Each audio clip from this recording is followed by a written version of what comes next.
You're listening to Soundside. I'm Libby Denkman. A few times a week, I sit down with another journalist to talk about the biggest news developing right now and how it affects the Pacific Northwest. It's a way to catch up on the latest headlines fast. We call it Front Page. Today's guest covers politics at the Seattle Times. Never a dull beat to be covering. Jim Brunner, thank you so much for being back on Soundside. Great to be back. Thanks. Are you a big boomerang guy? I remember hurling some boomerangs as a youth. Slanging some rangs? Yeah. They never came back. They went one direction. We're still waiting for that. We're waiting for them. All right, let's get to our first story on Front Page. That is that the King County Regional Homelessness Authority just released its 2-year point-in-time count yesterday, which estimates a 9% increase in the homeless population of the county over the last 2 years. Some numbers that jump out: the sheltered population, so people who are actually in transitional beds. They are not out on the street or in cars. The sheltered population sits at about 6,500. Unsheltered, over 11,800. The sheltered population fell by roughly 500 people, Jim, while the unsheltered population, so people out in tents, in cars, people who are not in the system right now, that rose by more than 2,000 people, an increase of more than 20%. Shelter has decreased countywide over the period of this count, this 2 years. There has been a rise in permanent supportive housing units that are available. And we did see a slowing in the increase of the homelessness population. Again, if you go with the estimates of this count, between 2022, 2024, there was a 26% jump in homelessness. But the trend here, again, it's slowed, but it continues to be bad. What stood out to you about this report that came out from the KCRHA, the King County Regional Homelessness Authority? Yeah, we can all see it all around us, the unsheltered homelessness issue. It's interesting. I think a couple years ago, as our story noted, they changed the methodology on how they count the people who are unsheltered or out on the street, or maybe and in the shelter system, as I understand it. And so they teamed up with the UW and went with sort of a sampling system to try to get a statistical handle on how many people are experiencing homelessness, as opposed to the previous one night people going out on the streets and just kind of counting. So I think it's difficult for me to extrapolate a lot from a 1 year change in these numbers. Yeah. I think it's a difficult statistic to get a handle on.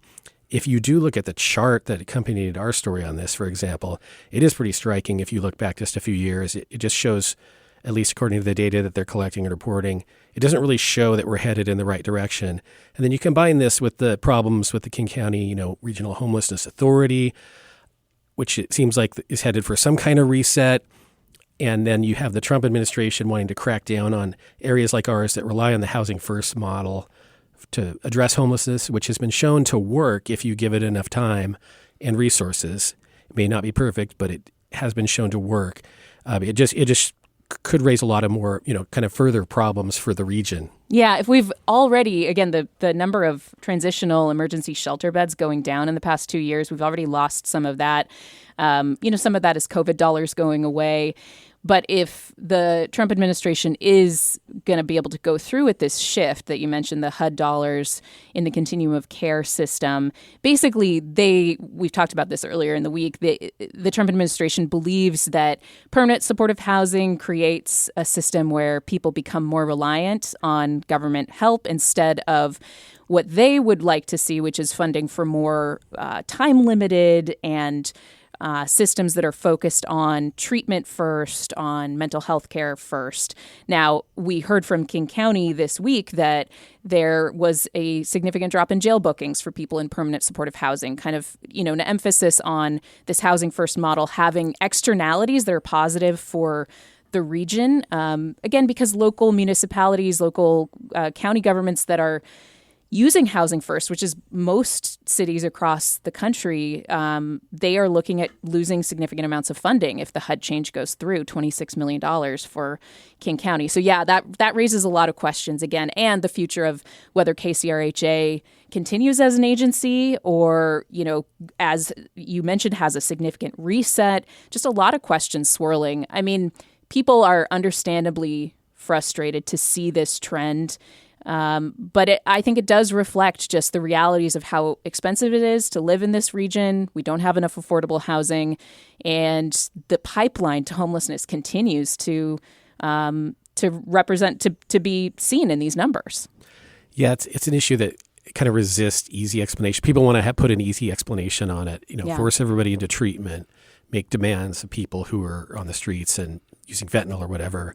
And then, there's another side that is much, much more sort of on the lenient side, I guess, on personal behavior, and says, look, the main thing is get people into housing where they can get stabilized and then they can make choices, which I think does make a lot of sense. Yeah.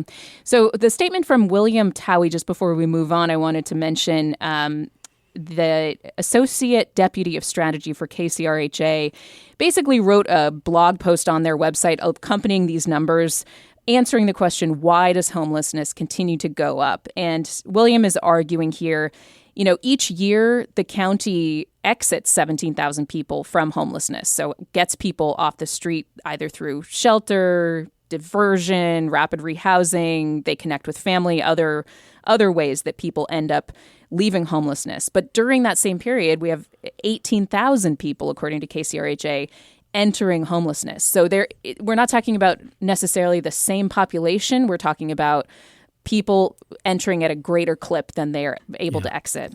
And I do think it's frustrating the amount of money that is being spent on the issue. Absolutely. Overall throughout the region has gone up and up and up. And I think there is frustration with people on where are the results, and are we even measuring results in a way that's trackable. Yeah. And I should mention, too, I'm going to be speaking with the Chief Seattle Club later today. They have issues with the methodology that, as you mentioned, this sampling methodology, they believe that it is still an undercount, especially of Native populations. But we're going to be talking about that more as the week goes on. Let's move on to our second story on Front Page. And in this moment in 2026, we have an administration that is led by hatred and fear and racism and fascism, and we must fight against that every day. Fight against that hate. State Democrats, including Attorney General Nick Brown, who you just heard, got together for their annual convention over the weekend. This time it was in Spokane. Jim Bruner, you were there in Spokane. I want to get some specifics about what the Democrats talked about. But first, just kind of generally, can you set the scene?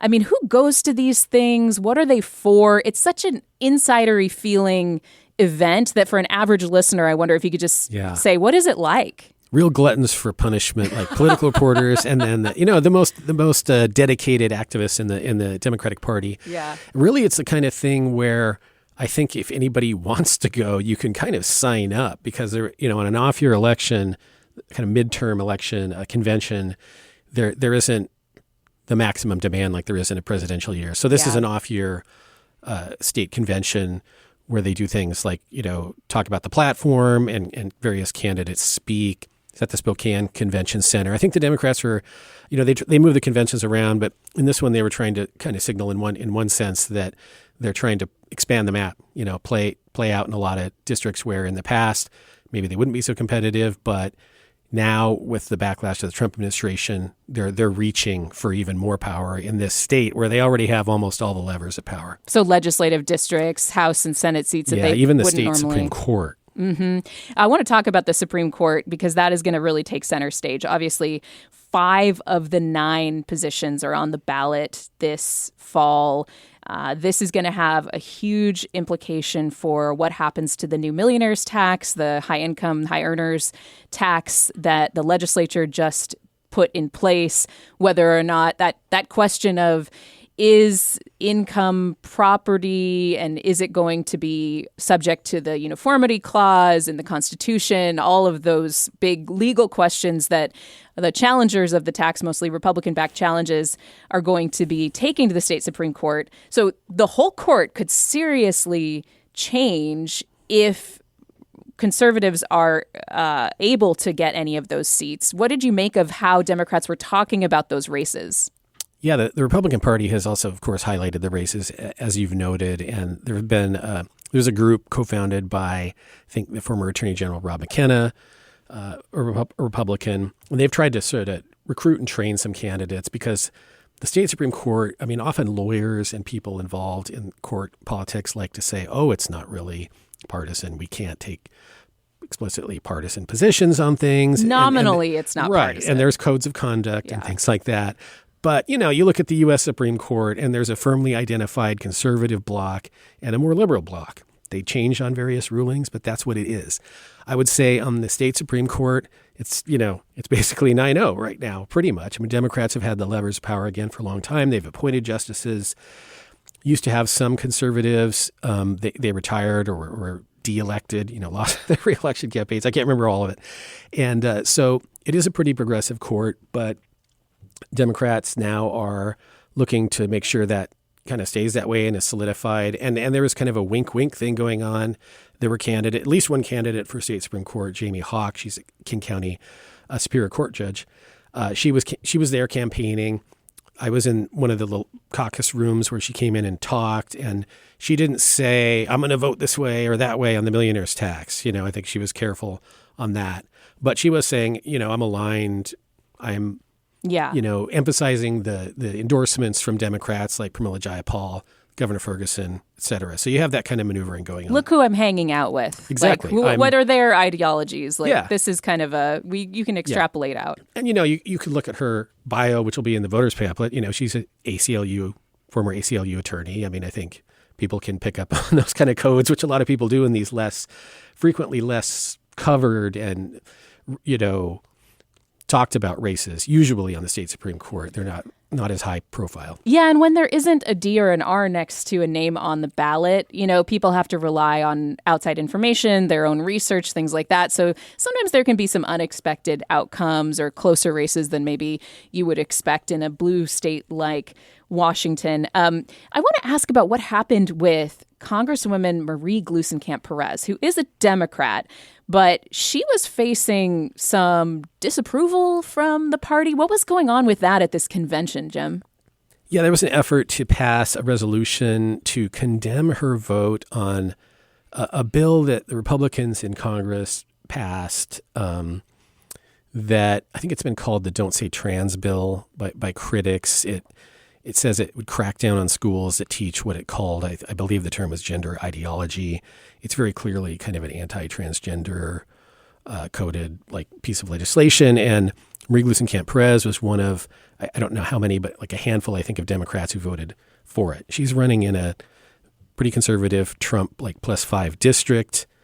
And, it made a lot of people angry. I mean, there were people speaking at the convention that said that she was abetting genocide against trans people. And then some people spoke on her behalf and said she was not there, by the way. I don't think there was any members of Congress at the convention. They have other things going on. Jayapal, that was the one. Jayapal, sorry. Yeah, Excuse but me. it was she spoke at a dinner. Yes, I quoted her, right. Mm-hmm. But, there were people who were very angry about it. And then there were some people in her district that said, look, I live here. Some of the speakers who were for the resolution to condemn her were definitely not from her district, which is different than Seattle. Southwest Washington. It's different than the Seattle suburbs.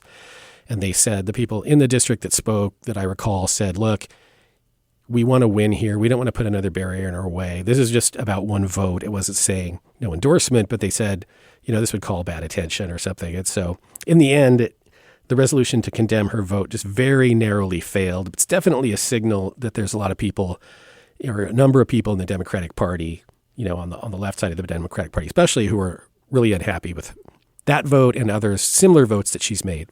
It's interesting because, again, these purple district members of Congress have to think differently than people in really safe districts, right? And that's something that the progressive left maybe, is frustrated by, that she would go with an issue like this. At the same time, I'm hearing you say that people in the district are like, this is somebody who won a couple really narrow victories. The Joe Kent races, two cycles in a row.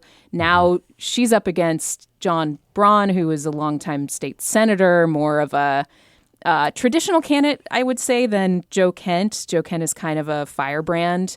And, even though this is expected to be kind of a big election for Democrats this fall. The Braun-Marie Gluesenkamp-Perez race could be another really close one. And she's trying to grab that middle, maybe some crossover votes that would vote for Trump and then also her. Yeah, and you could see some people who, because I talked to some of these people in the past who they were Republicans, but Joe Kent was like a bridge too far for them because he was talking, he had conspiracy theories about all kinds of things. And he was they didn't view him as somebody who would go to Congress and work with the other party. In fact, he said he wouldn't do that. He was going to go to war and take the MAGA position on everything. And so I want to say on Marie Gluesenkamp-Perez, though, I was talking about people outside her district who are angry. To be clear, there are people definitely who are among the Democratic voter base in the 3rd District who are upset. She does have a primary challenger from the Democratic Party, from the Henrik, left, who's making that point and saying, look, we can win without somebody who is leaning into the purple district thing. Yeah, very interesting. And we're going to definitely be covering that one. Really the only purple district in the state and, the only race that is going to be potentially up for grabs between both parties. Moving on, we've got a third story here on Front Page. What in the world is Oregon's problem with farms and ranches? This story takes us to our neighbors to the south, the state of Oregon. It was a fun one by the New York Times reporter Anna Griffin. How fast can Oregon Democrats run from this proposed ballot measure, Initiative Petition 28, which would grant all the same protections that dogs and cats have in the state to all animals in Oregon? So if it passed, this would functionally ban hunting, fishing, trapping, lethal pest control, animal research, and most livestock production in the state of Oregon. The person behind the initiative effort is named David Mickelson. He is a vegan. He says the goal is to have a system where we are not killing or hurting animals anymore. He told Anna Griffin, I've gotten a few emails telling me this is not the right time for this. By that logic, it never will be. And Democrats just seem to think this is political euthanasia, Jim, for, anybody who's running for re-election seems to be running from this as hard as possible. What do you think about this one? Kind of a interesting dynamic happening in Oregon. Yeah, they're definitely running away, the governor on down, pretty much from the specific proposal. I mean, it's another function of a fairly wide open initiative, citizen ballot initiative system, similar to what we have in Washington. I mean, I haven't compared the systems closely, but this guy was able, from what I read in the New York Times coverage, to get. I think he tried this a couple of years ago, and he got very few signatures, and so he spent a lot of time now gathering it for this current ballot cycle.